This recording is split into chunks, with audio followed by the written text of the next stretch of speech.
မျက်နှာဟာအမြဲတမ်းကြည်လင်ပြီးတော့ပြောဆိုဆက်ဆံမှုအလွန်ကောင်းတယ်ခင်မင်မွယ်ကောင်းတယ်ဒီလိုဆိုလိုတာပေါ့နော်မိမိကိုယ်တိုင်ကမေတ္တာတရားပွားများနေတယ်ဆိုရင်သူ့ရဲ့မျက်နှာအစင်းဟာဘု து ပေါ်မှာရန်လိုတဲ့စိတ်မရှိဘု து ကိုပေါ်မှာအမုန်းတရားမရှိသည့်အတွက်ကြောင့်မျက်နှာဟာအမြဲတမ်းကြည်လင်နေတယ်ခင်မင်မွယ်ကောင်းတဲ့မျက်နှာရှိတယ်လို့ဆိုလိုတာပေါ့မျက်နှာရွှင်ကြည်တည်ကြည်နှလုံးနဲ့အေးအများရဲ့မုန်းတိမှုမခံရလို့ကိုယ့်ရဲ့စိတ်နှလုံးကလည်းအေးချမ်းနေတဲ့ပုဂ္ဂိုလ်တူဟာ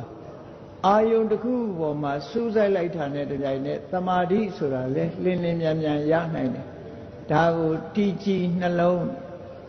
သမာဓိဟာတည်နိုင်တယ်လို့ပြန့်လွင့်နေတဲ့စိတ်နေသဘောထားတွေမရှိဘဲနဲ့စိတ်နှလုံးဟာတည်ငြိမ်မှုတွေရတယ်လို့ဆိုလို့